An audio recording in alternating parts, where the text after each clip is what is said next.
Hello and welcome to another episode of Go Ballistic here on the Scottish Sun Sport YouTube channel, where we are on the cusp of history. That's right, Scotland somehow are just 90 minutes away from making it to the World Cup when they play Denmark tomorrow night. We've got the big guns here as always to look back on a dramatic weekend and ahead to what could be an even more dramatic night on Tuesday. Head of Sport Roger Hanna's here, and so too is Kris Boyd. Now, only one show in town. That was your golf showdown with Craig Sampson last week, so I'm assuming it obviously went all right, given the fact you're showing face this week, Boydie. Oh, yeah. That was, we shook hands on the 17th, friend, on the 17th. That was the end of it. Shook hands on the 17th and Sammy was sent packing. Anyway, let's move on to the football. What a week it's been for old goalies between him and Craig Gordon. Oh, incredible. Fair play to Craigie. I mean, we did call it, though, that you know, we felt as if he was going to be the one that would get the nod. On Saturday, I think Steve Clarke's decision was justified. Some fantastic saves, albeit, listen, I think overall for Scotland, you could count yourself a little bit lucky that you've still got this game to on Tuesday night to go and beat them. Are we going to the World Cup or are we not going to the World Cup? Come on. Oh, Roger. That's not a yes. That's not a yes. Come on, bit of positivity. Listen. I'll say yes, but I'm not convinced.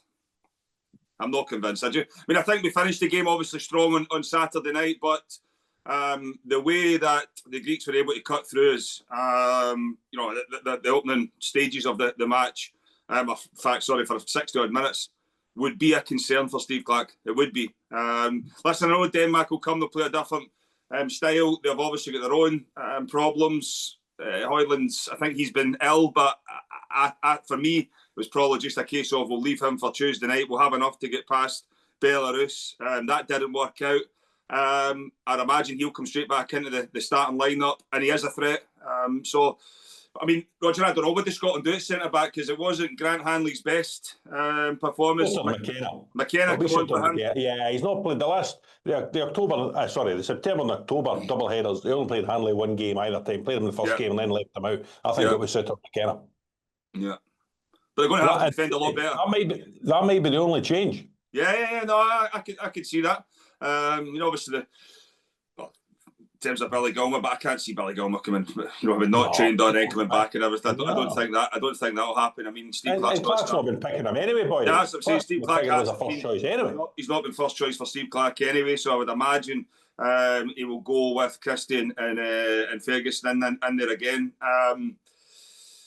I think the way we finished the game on Saturday night, then you've got to take the positives from that. But the fact that you're 3-0 down and looking all over the place, from that, I mean, we touched on it as well, Roger.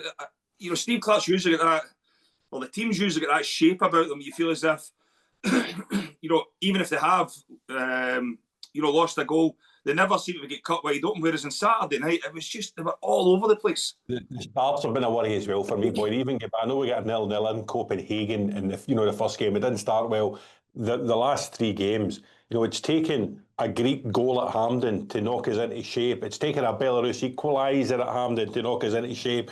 We only really started playing when we were trailing badly on Saturday night. We need to start better at Hampden tomorrow night, because we can't allow the Danes to go and get the first goal, because it really is a mountain to climb for there. Yeah, and I think on that, Roger, I mean, the last game against Belarus won the game, but got booed. There was boos at half time, I think, as well. So you need to get the fans. I mean, the fans are turning up. They expect. They want to be at a World Cup.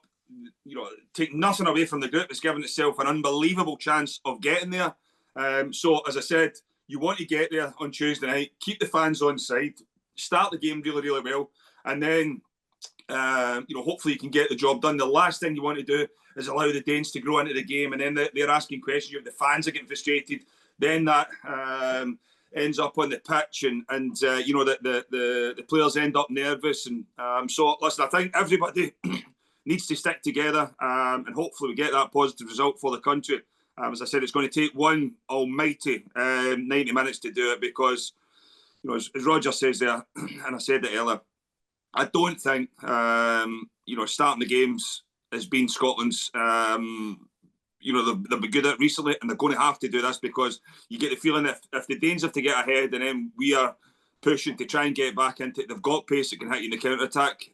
So I think for Scotland, Steve Clarke, he's no daft. He will realise that the performances over the last couple of camps haven't been at the level that he would have expected. The results have been, apart from Saturday night, the results have been, but he's going to need both of them on Tuesday, because I don't think a bad performance will lead to us going to the World Cup. I think everything's going to have to be perfect on Tuesday. And if we start fast, Body, we can rattle them because they won't be in good shape. The last 3 times they've been at Hampden, they've lost every time. They haven't scored a goal. They're bound to be in a bad place. I don't just mean with the sickness bug that they've had. They failed to beat Belarus. They couldn't beat Belarus at home on Saturday night. You see some of the quotes after the game from Kasper Schmeichel, from the scorer Gustav Isaksen, some of these guys, they're shattered. They've missed a glorious chance to get automatic qualification on Saturday night. They have fallen over the line to get a draw with Belarus. They'll be all over the shop. They won't look forward to coming to Hampden because they've not had a good recent record at Hampden. If Scotland start quick, it'll rattle them. Yeah, 100%. The worry for Scotland would be that the second game seems to be a problem for Scotland. The second game of camp seems to be a problem. So, in terms of starting really well, starting quick. So they need to do it. They need to break that trend and start right away. They need to get after the Danes. You then look at... Great analysis, Body. We won the second game in September and we won the second game in October. Well done. I agree with you, but as I said, you look at the Greece game, we won, but we were great. No, the Belarus game looks like a huge 3 points, but we weren't great at all. The second game seems to... we've limped over the line in these games. I don't think they've been... But that's what I'm saying with I think the performance and the result has to be there because we ain't going to get away with this time. I don't think... Steve Clarke won't give a jot about the performance if he wins the game. But for the fans, it could lead... If you don't start that game properly, they will get frustrated because, as you say there, Roger, they'll sense, that the Danes are not at the level that they once were. We've already been over there and took a point off them. You're coming back home with a, imagine at the start of the group, they turn around and say, beat Denmark at home, you're going to the World Cup. You'd have bit your hand off it. Oh, absolutely. Because by the way, you go back to I think after the first. Yeah, well, it was after the Monday after the when we done this, the Monday after the Denmark game, we were actually saying that if Greece beat Denmark are out it. Yeah. And all of a sudden it's changed. Yep, Denmark went there and won 3-0. Listen, it's a great opportunity. It's a wonderful opportunity. I'm not interested in the fallback of the playoff thing in March. We'll deal with that Wednesday morning if we have to deal with it. This is a historic opportunity. I thought we looked really good in the last half hour. When they get playing, Ben Gannon-Dokes in the paper this morning, the Scottish Sun saying, boot down the door. That's what we need to do. When we're on the front foot and everybody's booting down the door, we actually look a half-decent team. The goals the other night, great ball in for Gannon-Dokes, great ball in for Christie to score, great ball in, for McTominay when, the Greek keeper makes a terrific save. McTominay's hit the bar early on. Che Adams should have scored. Gannon-Dokes should have scored earlier on. There were opportunities. The one that the goalie gets a wee touch on it flicks off George Hurst's shin and goes the wrong way. We created chances, but we actually looked a half-decent team. If we play like that for 90 minutes, we're going to the World Cup. Yeah, listen, I agree with you. But as I said, the thing for me would be that, the second game for Scotland does seem to be the level of intensity that they've played with over we've seen from a Steve Clarke doesn't seem to be there. Whether it's because he's not made as many changes, I don't think, as you said there, he'll make changes again. But they need to find the intensity in their game because when we do that, as I said, we're very, very difficult to deal with. He can't make changes, boy. He can't start looking out. The first pick. That there actually is now a difference between that 11 and what's behind them in the bench. You notice it when the likes of Gilmour's not on the bench, etc., etc. I think he will change McKenna in for Hanley out. I can't see him. I genuinely can't see him making any other changes because if he did make changes and rest some of the big hitters, and it didn't go right. If you're one of the big hitters and you're a wee bit tired, my God, you've got the chance to go to the World Cup finals. You can't. Don't let anybody tell you you're tired. Go and get to the World Cup. Have a wee rest up tomorrow night after the game. It's all in the mind. It's all in the mind. Correct. But Lyndon Dykes started in Copenhagen, though, didn't he? The two of them started in Copenhagen. Yes. That's what I was going to say. Do you not think there'll be any Also, temptation to Danes are a maybe big do team. that again? I don't think he will, but I mean, the Danes are a big team. You know, they're strong from set plays. You know, we know what Lyndon Dykes can bring at the top end of the pitch, but also defensively as well. And that'd be one thing that Steve Clarke might take into consideration. He might, just because, you know, I don't look at Scotland and think, you know, it's land of the giants. You know, that they are an average team in terms of height. And it might just be something he looks at and thinks, you know, something, I need that physicality. Do you mean Dykes instead of Adams? I don't know. I mean, as well, because I can't see him leaving out any of the rest. Yeah. I mean, I understand what you mean. You know, Dykes against a big Danish team, but I can't see him leaving out Gannon Doak after the performance and the goal on Saturday night. Can he bring McGinn and McTominay back into midfield and take out Christie or Ferguson? It's a big call.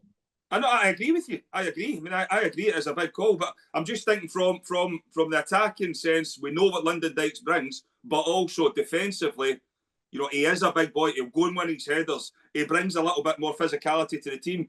I mean, you know, I think when you look at Steve Clarke, he is a creature of habit. He will look at that result in Copenhagen, and he will. Is he not a guy who's more likely to say, right, let's stay in this game to 60, 70 minutes and then do what he did on Saturday night? He threw on 3 strikers on Saturday night. Dykes went on, Shankly went on, Hurst went on. I think he's more likely to start with a similar team. I get that, but at the same time, we can't come, then flood out the forwards. Yeah, but we can't sit here and say then Scotland have got to come out the traps, we've got to fly after them, we've got to do this, and then say, right, okay, we're going to sit in for 60 minutes to make substitutions. So I think we need to get that balance right. I know what you mean. Can Steve Clarke afford to set up like that, to be a bit more cautious, a bit more conservative? It's a game where you need to. You need to win this game. If it's the same team, the same front six, I don't think that's cautious, because they certainly weren't cautious in the last half hour. You know, Doak scoring, Christie scoring, McTominay should be scoring. You know, McGinn was involved again. I think they're all players who can play on the front foot. You know, Che Adams as well. Scored goals for Scotland. Scored goals against Denmark at Hampden for Scotland. So I don't think that front six is a negative front six at all. No, definitely not. Definitely not. And I think you've got to look at it. As you say, Denmark, the reports coming out of there, they were really frustrated, really poor on Saturday night. They will have a negative mindset. I know they're saying that, you know, it's a winner-take-all game, but they will feel as if they should already be there. They had a home game against Belarus. They would have looked at it and said, Scotland's chances. By the way, even if we had drew the game, we still had to beat them. Nothing's changed for Scotland. So yeah. I think for Scotland's point of view, you've got to look at it saying, and you've got to say, we're lucky still to be in this position, because we didn't do our part in Greece, but Denmark failed to do their part. They're the ones that you would think, oh, you know, there might be a little bit negative or negativity in the mind coming to the game, saying, you know, this should be over for us. We've seen it before when, you know, you've had that opportunity and you think, well, we should already be there. They're going to have to lift themselves again. But for me, the crowd, they can't get frustrated with the team. They can't. They need to stay behind them. Whether it's even 60, 70, 80 minutes, they've got to stay with them. There will be moments where you need to suffer.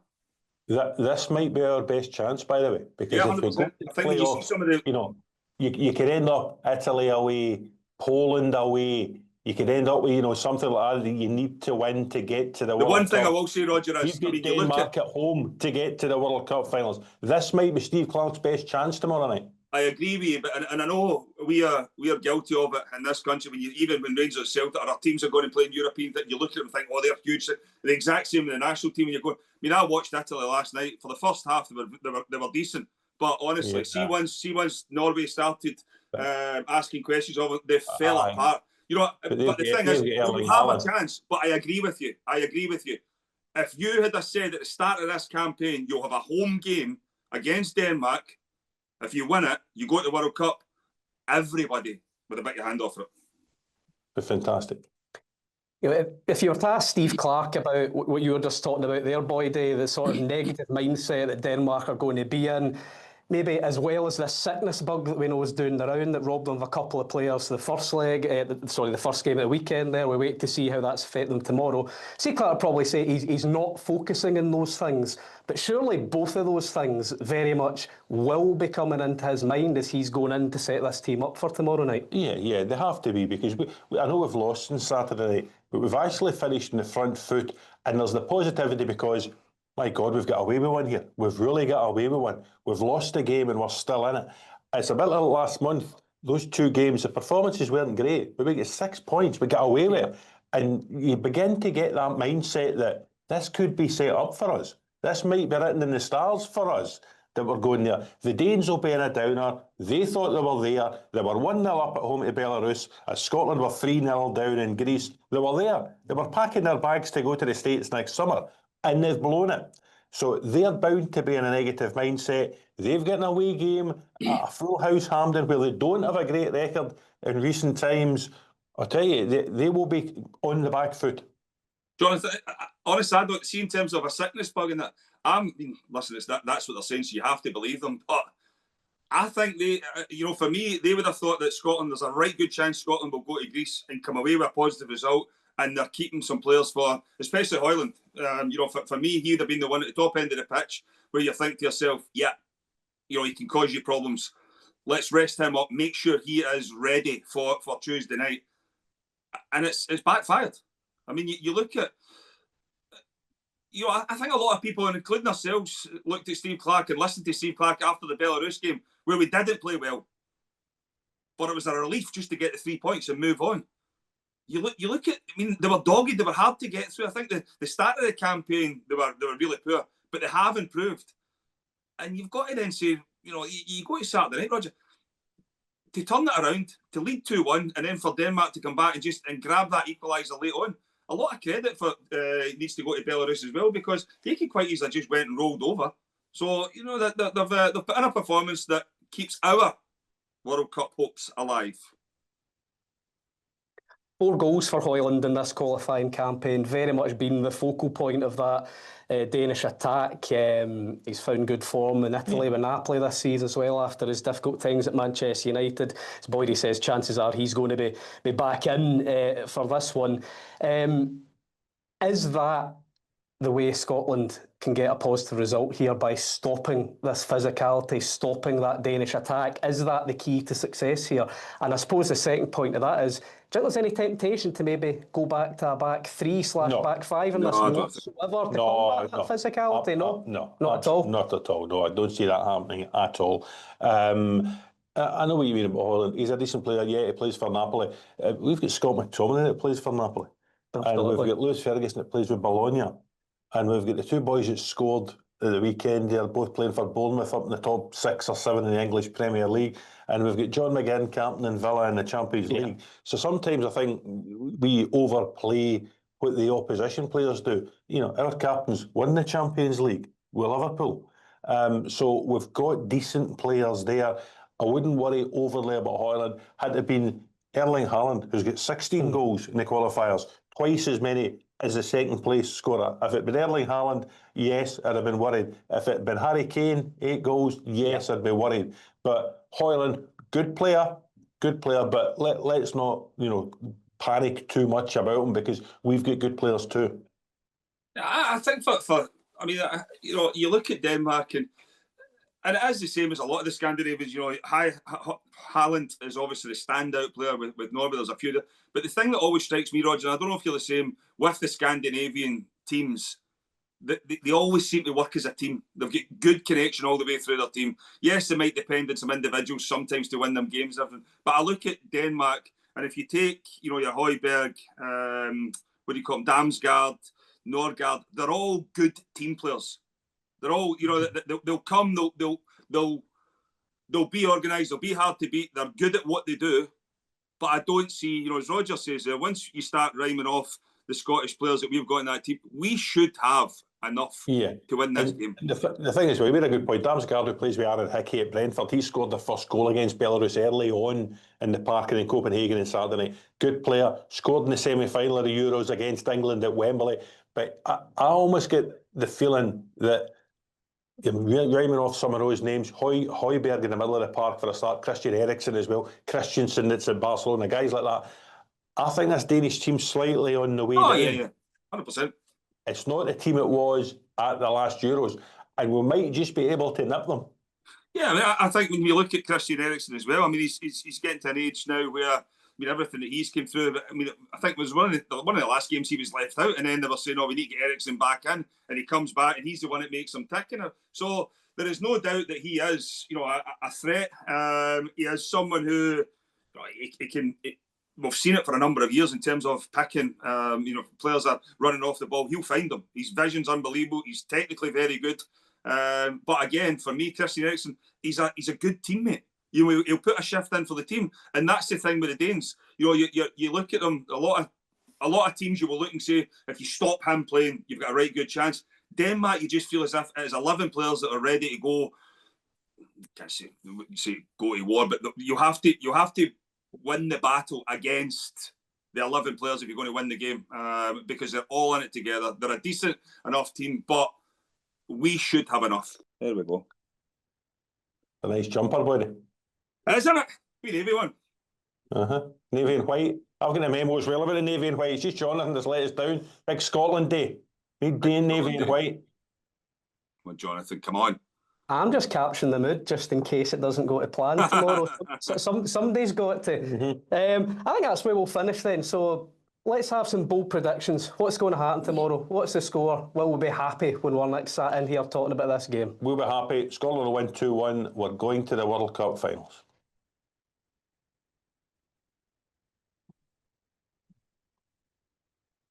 I think. Right. Buddy, this is why you've paid the big bucks for the Scottish Sun and Sky Sports. Not to pontificate or procrastinate. No, I'm just here for a big, Scotland decisive. This can't be a surprise to you that we're asking you for a prediction. 1-0. There you go. 1-0. 1-0. Who scores? Who scores? The hero that saves it. I think it's written in the stars that John McGinn fires Scotland to the World Cup. John McGinn. Wonderful. I hope you're right.